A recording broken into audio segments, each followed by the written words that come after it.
ang kalinaw ug ang gugma sa atong Ginoo maanaa kanatong tanan. Payong buntag ang tanan atong ginaabi-abi sa atong pagsimba ni nga Domingo, ikatulo nga Domingo sa bulan sa Agosto uban sa pagsaulog sa Mission Month. O niini nga adlaw atong ginasaulog Bring a Friend Sunday. Atong ginapasalamatan ang Dios sa iyang padayon na pagtuman kanato sa atong mga buluhaton diha sa sulod sa panimalay, sa mga buhatan bisan pa sa sulod sa iglesia.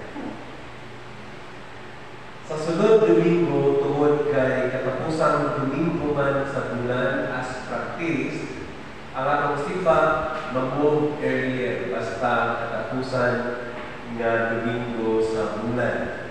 So ang atong simba sa Domingo alas 7 sa kapuntagon o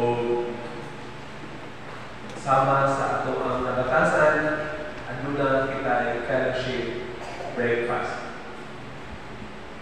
Atong sa ginadaling ang Dios sa kataugan sa atong mga buluhaton o ang tanan atong gina-encourage to join our midweek prayer meeting, and to those who would like to join our youth in the praise and worship.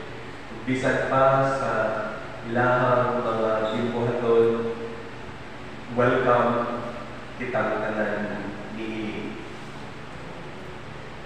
Niini nga semana atong gina-extend ang atong greeting sa atong birthday celebrators. Alang kang John Mark Lumpuan karong August 22 o kang Thea Angel Olaira karong August 23. Ang atong mga estudyante nga mamalik na sa ugma tungod kay klase na nila atong ginaampo sa Ginoo ang ilahang safety ug labaw sa tanan, ang padayon ng pag-protect kanila sa tanan nilang mga buluhaton. Atong gina-appeal sa atong mga prayers, mga pagpasalamat, bisan pa sa makanunayon na pagtagad sa iglesia, sa paghinlo sa ato ang simbahan, o sa pag-andam niini alang sa ato ang divine worship. Sa atong mga concerns, sa tanang anaan sa Martian, tanang nagabiyahe, ato silang i-appeal sa atong mga pag-ampo. So, ginahangyo na ito ang tanan sa katunay madasigon sa pagkinabuhi isip mga Kristohanon. Atong ipadayon ang atong pagsimba ngadto sa atong buhi ng Dios.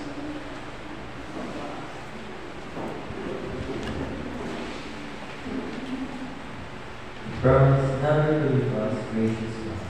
So you made us no longer strangers, who merely put on our best faces to please others and prevent our sin. Instead, you made us your friends in Christ, faithful companions with broken hearts, and imperfect lives, offered free, that we may be found together in love. Bless then our friendship and keep it strong. Let not the miles or the days subvert us, but let us keep one another in mind and in heart as we go about our own daily life. When one of us rejoices, let us all be glad together, that we may magnify your glory. When one of us gives, may we feel their sorrow and share their pain, that their burden may be lightened by your compassion. Friendship is such a precious gift. When one finds a good friend, we find a pathway to God. Let us worship our God, our friend at all times. Hallelujah.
salamat sa pag-protect ng abot kami diri na maluwas.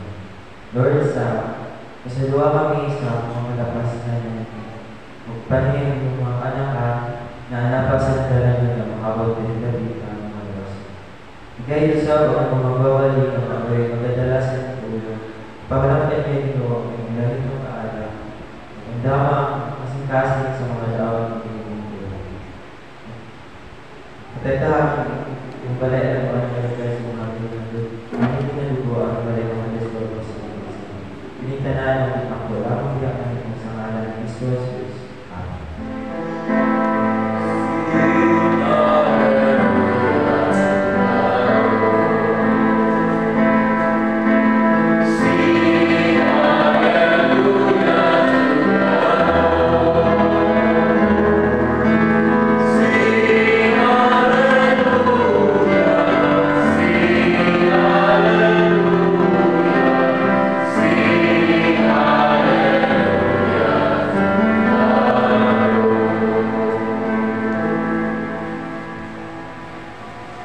Dear friends, the scriptures urge us to acknowledge our sins and not to conceal them in the presence of God, our Heavenly Father, but to confess them with a penitent and obedient heart so that we may be forgiven through His boundless goodness and mercy. Therefore, let us draw near to the throne of our gracious God and pray together in silence.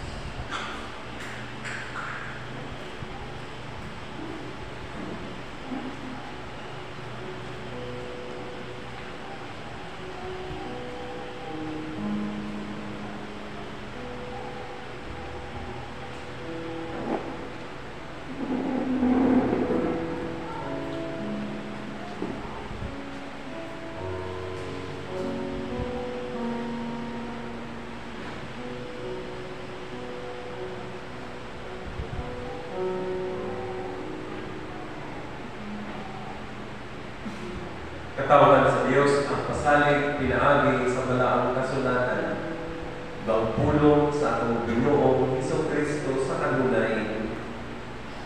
Buhig ug makinunanon, iyang gihigugma kitang tanan, gipakamatyan nato sa krus.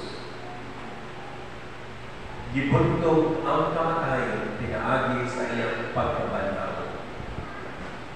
Diha sa atong mga kasaypanan, ang Ginoo namatay tungod sa iyang katugugma kanatong tanan.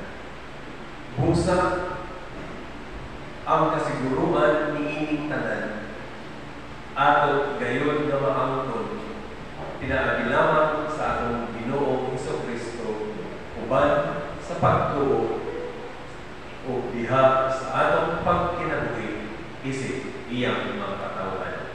Magmaya kitang tanan iyang mga liwas. Amen. Manindog kita ang atong ipaambit ang kalinaw sa matang usa pinaagi sa atong pagkumustahanay samtang aminon pahiyong ka.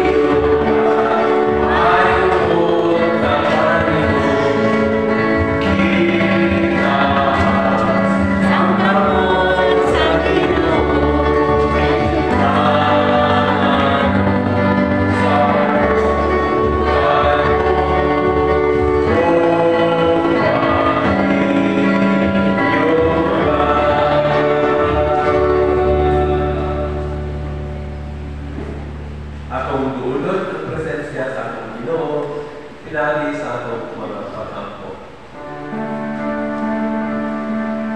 Sweet hour of praise,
balaan kung may lumahon na mga Diyos. Amo gayud nga ipamatuod sa tanang katauhan nga usang kamatangkis kahigayon kung kami buhatan o panahon sa pagluhod kanimo, sa pagtugyan kanimo sa tanan namong mga muluhaton. Bisan pa niini, mga kabalaka, kahadlok, kahinawa, o bisan pa ng Diyos, ang mga challenges na among ginaatubang sa matang adlaw na tanan. Nagkalain-lain ang mga sadubangon sa kinabuhi. Adunay mga paminahanglan sa sulod sa panimalay nga walay laing makahatag niini kung dili ikaw lamang ang Diyos. Mga relasyon diin adunay mga paglalis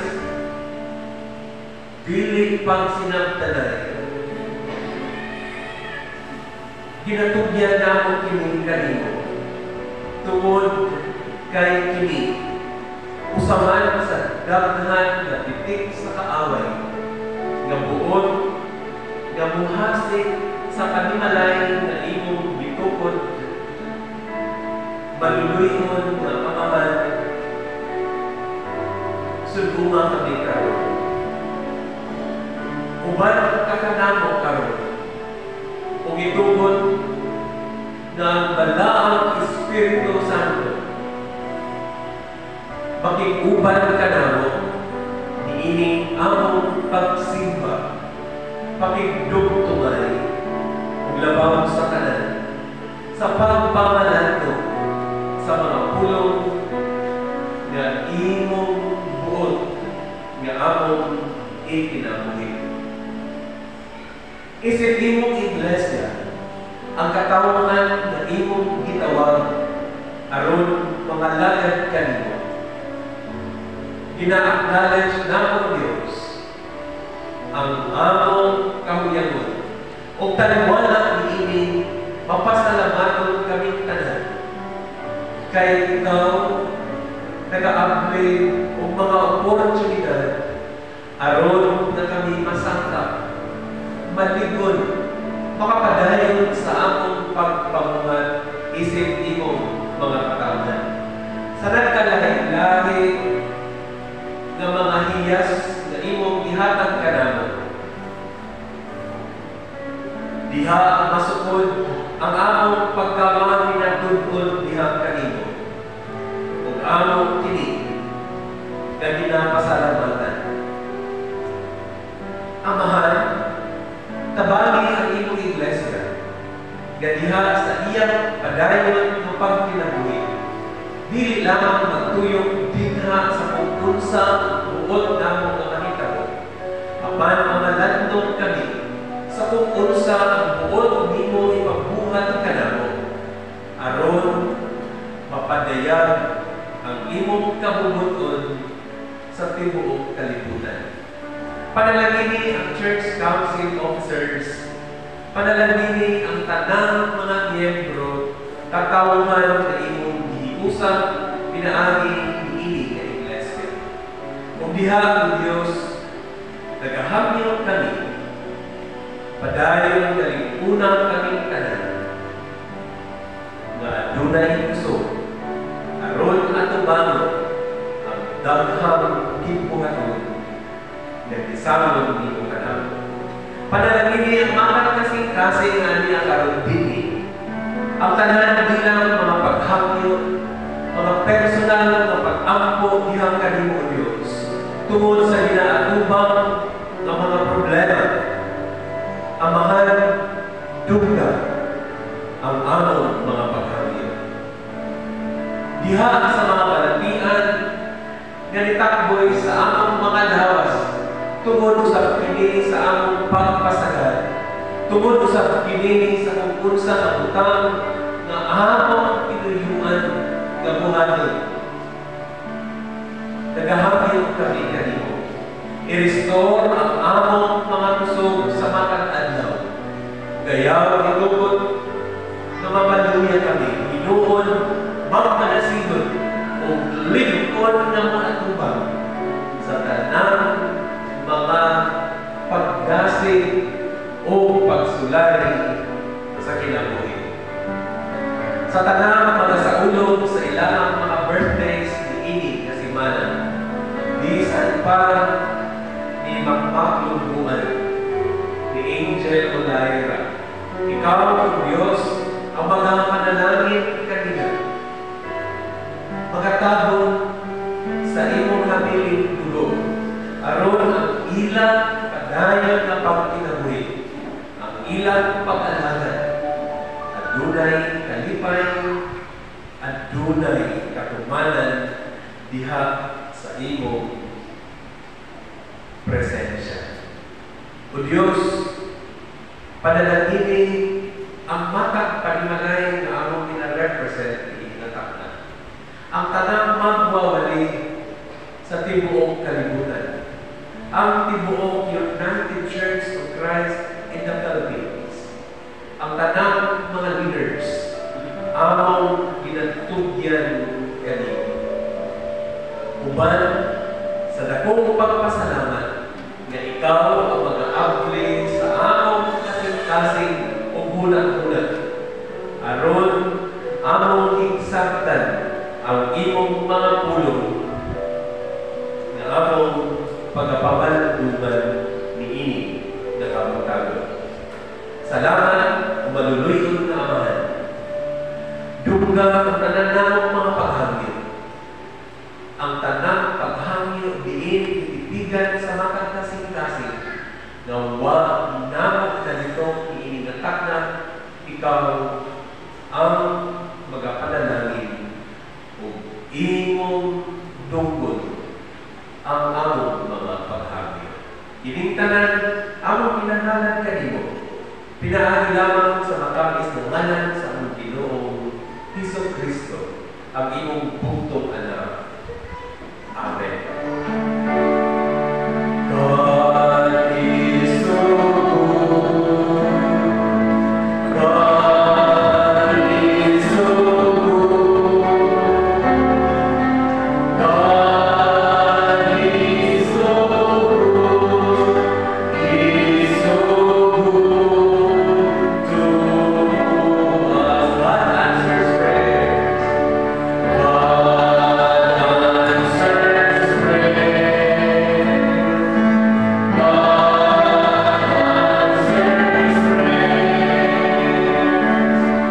God answers prayers. He's so good to us.